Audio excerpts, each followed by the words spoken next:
안녕하세요, 여러분. When you first move to South Korea, everything feels like an adventure. The sights, the sounds, and of course the food. But what happens when the novelty wears off and the reality of daily life sets in? A holiday isn't the same as building a life. So today, I'm not going to give you the typical tourist highlights.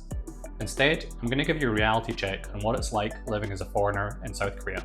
Now, disclaimer, this is based on my personal experience living overseas for over a decade, including Asia and South Korea, and my friends who've worked in Seoul for years. So I may overgeneralize.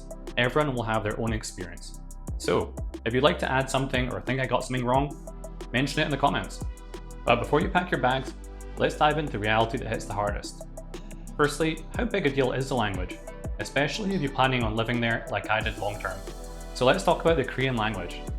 You'll often hear that you can get by in Korea with English just fine. And for a holiday, yeah, that's true. But when it comes to living there long term, building a career, or having those deep and meaningful relationships, you need to understand, Korean is not optional, it is essential.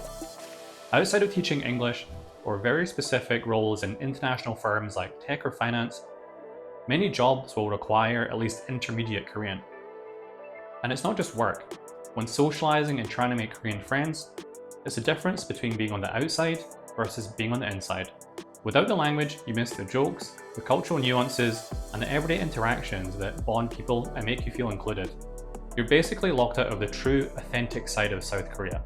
Think being at a market stall and struggling to order food. In fact, I remember being at a daya trying to order a coffee and they just didn't understand the English I was saying. It was really frustrating and very awkward. So to get the most out of South Korea, make sure you're actively learning Korean. Use flashcards to memorize new words, speak Korean in your daily life even if it's really awkward, and use apps like HelloTalk to meet language partners. Learning a language is really one day at a time. If you did just 30 minutes every day, after a month you'd be amazed at your own progress. So learning Korean opens doors, but what about the people behind them? Next, we're going to look at the social side, making friends, dating, and why it's easy to fall into the expat trap. As a foreigner, you can be a real novelty to Koreans. Seemingly boring or trivial things back home can be really interesting to them. I remember going to an in-person meetup event in Seoul and seeing groups of Koreans surrounding each and every Westerner. It could make you feel like a celebrity, although for me it did feel a bit uncomfortable. Then there are the Korean cultural dynamics like male-female, younger, older, or other outdated norms that some Koreans find stifling or just dislike. That means as a foreigner, you can come across as a refreshing, blank slate with no baggage, and you can be really appealing to those people. But that can also be a barrier.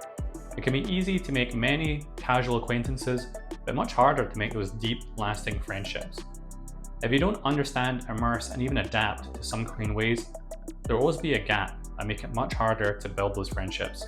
On the other hand, it's easy to latch onto other foreigners as a social crutch. After all, you speak the same language, you have the same cultural norms, and you're all going through the expat experience in Korea together.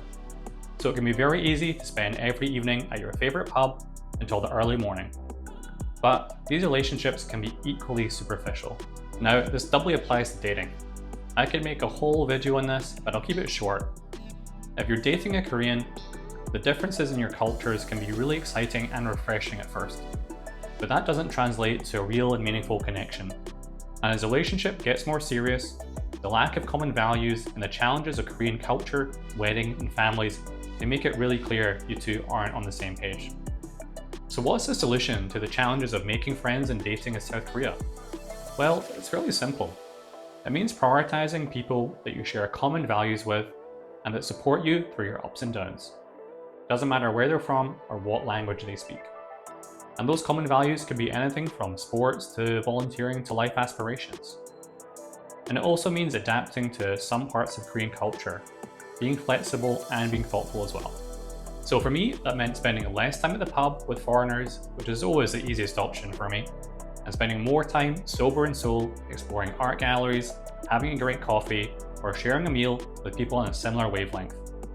I was fortunate to make many good friends in Korea, whether locals or foreigners. Building those connections takes effort, but hey, at least the food's perfect, right? Well, let's get to the dining scene, beyond the Instagram hype, and explore what eating in Korea is really like. and what surprised me. Okay, the food. This part could be very controversial. The Korean dining scene can be amazing. It's varied, delicious, and often very healthy with lots of vegetables and fermented foods, like kimchi. I generally think that Korean food can be tastier than any other cuisine in the world, including Japanese. But reality needs a closer look. While home-cooked versions and freshly made can be great, a lot of the ones hyped on social media can actually be very unhealthy. Food can be loaded with vegetable oils, salt, sugar, and processed ingredients. Think of going to the convenience store and grabbing kimbap and ramen for your lunch. Now, okay, obviously ramen is not healthy, but kimbap, it's just rice and vegetables, right? Then you read the ingredient list, 20 items long, full of preservatives and additives you can't even pronounce. Just like any other country in the world, eating in Korea often means avoiding the fast, the processed, and the cheap. In other words, those Instagram and TikTok videos you see on food, whether it's a convenience store, street stall, or restaurant, are often quite unhealthy. And look, I'm not a saint. Kimbap and ramen was often my favourite lunch or dinner, and I had many a John just happy about how delicious it tasted. But I also know how I felt afterwards, when they were soggy and really greasy, and I just felt bloated and sick. Now, I'm somebody that loves meat, but I still find myself questioning the animal welfare in South Korea. When you see how much pork is on the menu, it's hard not to think about the ethics. When pigs are industrial farmed, kept in cages, and may not even see the sun. You can watch the Korean film Okja if you want the emotional movie version. And on a lighter note, the international food scene can still be quite a challenge. While some cuisines have improved massively, like Italian, thanks culinary class wars, other options can be few and far between. If you're looking for an amazing taco or your favourite South Indian curry, you might struggle. So if you're someone that just wants home comforts or a varied international diet, you might find yourself missing LA, London, Sydney, or whatever home is for you.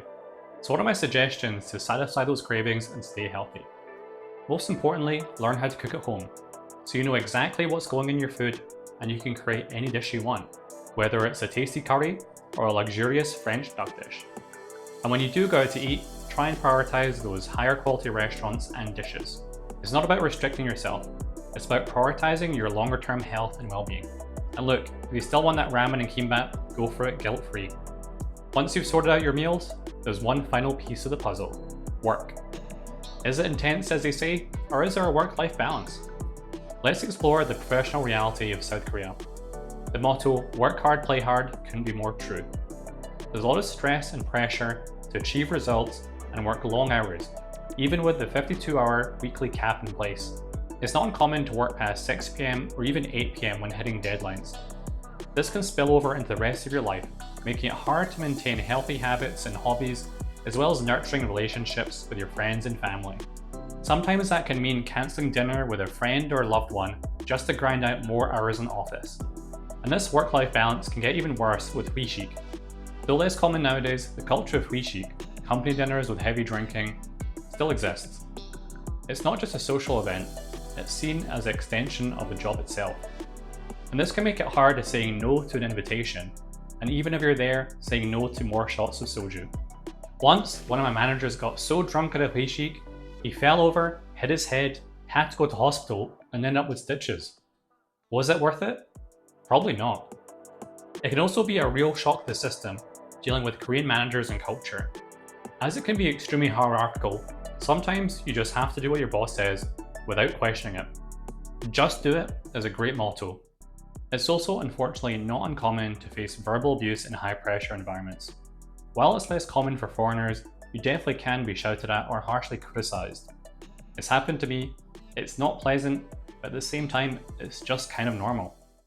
So how can you thrive, or at least survive, in these kind of environments? Well, it puts a lot of ownership on you. First, as much as possible, try to cultivate healthy habits, like sleeping well and exercising to deal with stress.